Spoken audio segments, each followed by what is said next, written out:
What's going on, guys? This is Alex from thesigmaspirit. We're going to talk a little bit about TikTok. Controversial topic.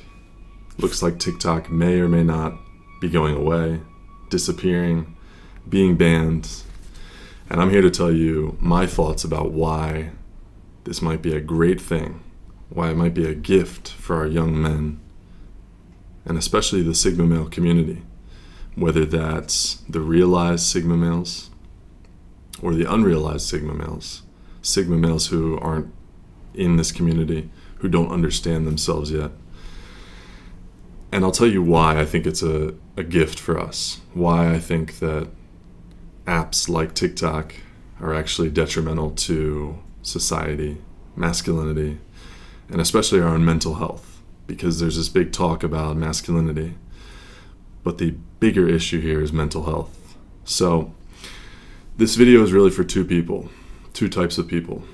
You've got Sigma males who want to know, what did they naturally gravitate away from TikTok? Okay, why did they naturally gravitate away? It might be helpful to know why you gravitated away from something like this. And the video is also for people who have left TikTok, or they're in the process of leaving, or they're in the process of finding out that I don't like these apps, I don't like these things, I don't like how they make me feel. And now the Band-Aid is going to be ripped off. You're about to face the unknown. And it might be dramatic to say it like that, but it's true. All of these things are Band-Aids, and I'll get into why I think that. And I'll get into the reasons why it's a Band-Aid. And in another video we're going to shoot, which is going to be a longer video, I'm going to explore this topic and some other topics in life right now, in society, and get into what we can actually do about them. But that video is coming soon, so be on the lookout for that. So, why do I think TikTok is detrimental to masculinity, mental health, men, society, all that stuff? And notice that I said men. Notice I said only men. This channel is for Sigma males. Therefore, the topic of today's video is going to be about men. I'm not going to cover what effects, though there are many, I'm sure, on women, TikTok and women. That's not my expertise. So, number one, masculinity. So I believe that right now, many of the problems in the world, especially America, come from our inability to accept, work with, nurture masculinity. There's a lot of people who are taking a set of behaviors and blaming it on masculinity. There's a lot of inherent things within the system that are destroying masculinity and feminine nature at the same time.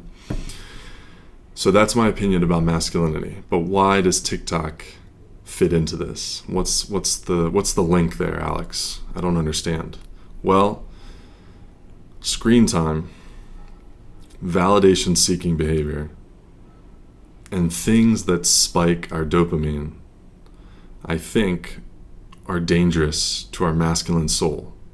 They're dangerous to our masculine brain. Why is that? Well, I think that they destroy masculine traits. You've got short attention spans, narcissism, internal focus, and then you've got the chaos and frenzy of apps like this. You've got the chaos and frenzy of the actual experience of this app. You know, you're swiping, you're moving, you're constantly on the go. But you also have the chaos and frenzy of so much stimulation, so many trigger points, so many trends popping up, so many ideas, beliefs, memes. Everybody's got something to say, so much talking. And when you think of masculine traits like this, you think of presence, discipline, focus, outward focus, self-validation. Then I think it's very, very easy to see that this kind of app is destroying that natural masculine trait within you, that core essence of you. These apps make your attention spans shorter. We've seen attention spans get shorter and shorter. One of the pillars of masculinity is a long attention span, being able to focus on something. You've got narcissism, internal focus, worrying about yourself. Masculinity has never been about worrying about yourself. Masculinity has always been outward focus, your tribe, your community. There's a lot of talk about how masculine is selfish and all this. It's objective focused for sure. But true masculine nature is focusing on an objective that helps your community, your tribe, your family. And I think these apps completely take you away from that. And I'll get into narcissism in a little bit, because I think narcissism is one of the great destroyers of humanity right now. And then you've got that chaos and frenzy and that self-validation loop, or the validation loop outside of you. Whereas masculine traits have always been about deriving your validation from within, deriving your sense of self from deep within.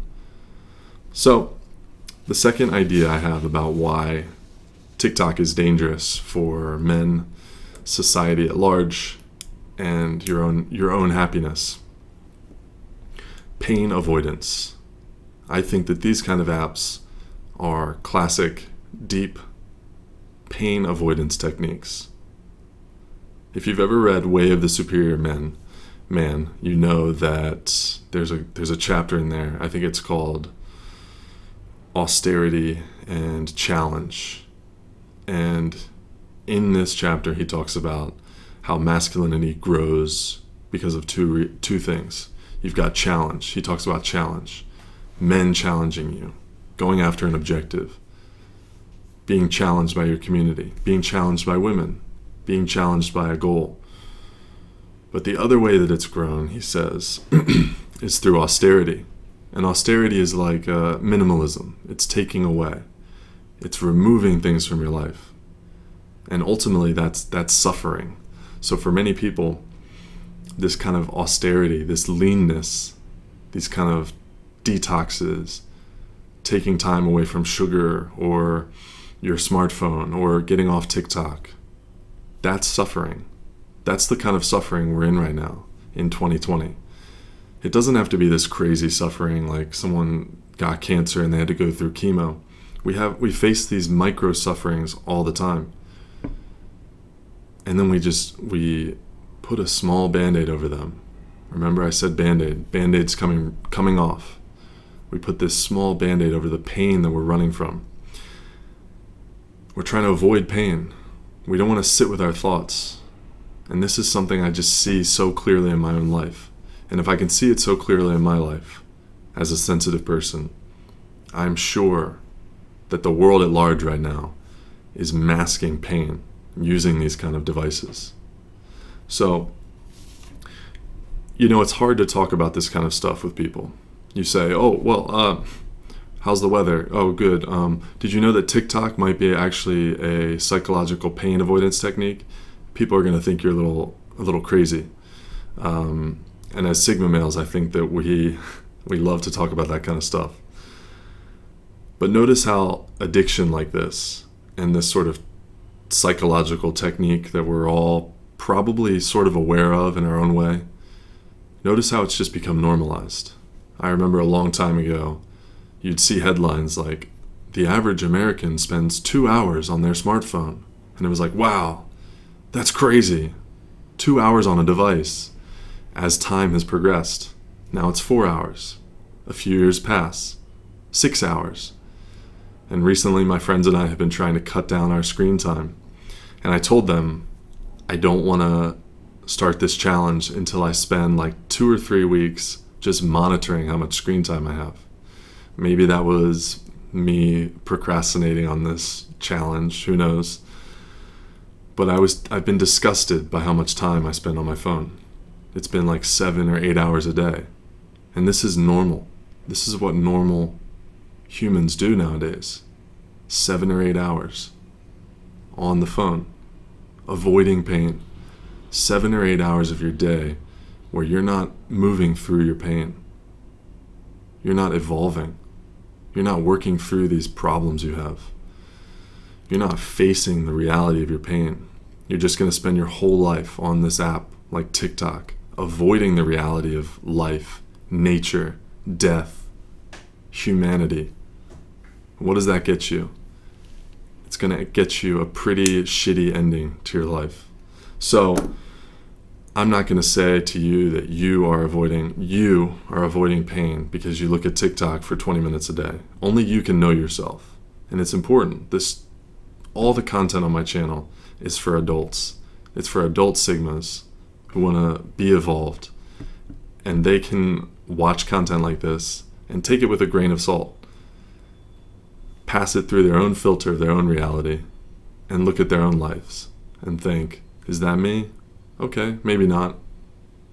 So you have to know yourself before you can really think about whether or not you're avoiding pain using an app. And the last concept before we end this video, and we're going to cover more concepts in another video, in a part 2.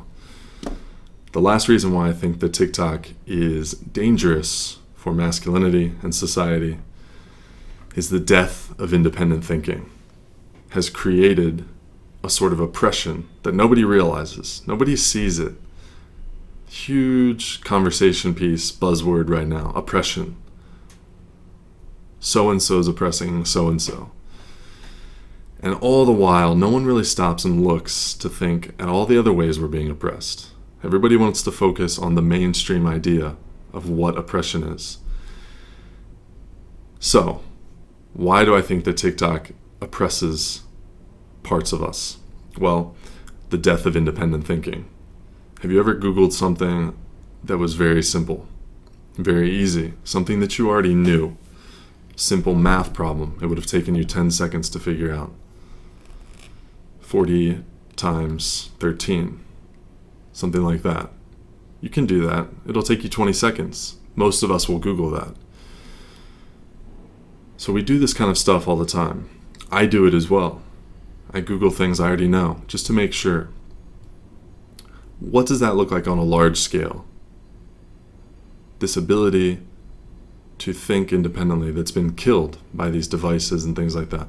Not just Googling simple math problems, but looking at a broader view. What does that look like on a larger scale? Well, it looks like someone or something that tells us what to think, how to feel, how to dance, how to behave, how to look, what's beautiful, what's not, what's cool, what's cute, what's sexy. So what am I talking about? I'm talking about the TikTok algorithm. I don't know if people know this. I thought that, I would hope that everybody knows this, but all of these kind of apps have algorithms. They have very sophisticated machinery behind how ideas and videos and things like that are pushed out and recommended for people. Now, that's fine. We built the internet to be sort of this democratization of ideas and concepts and content, except there's an algorithm.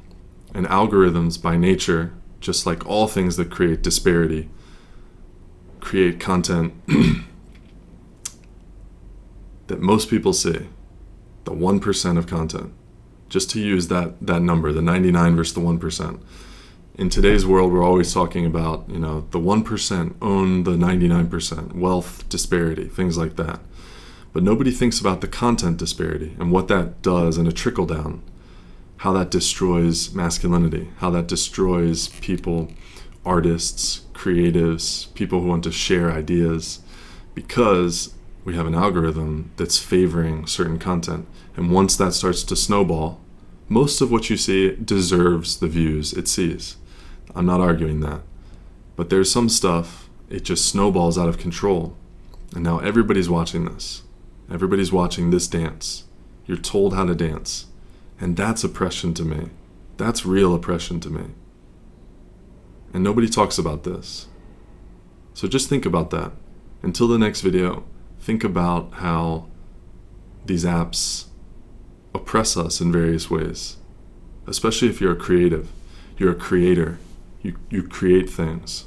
Think about how that oppresses you, how using that app oppresses your ability, and your ability to make money, your ability to live independently, to live as a Sigma male.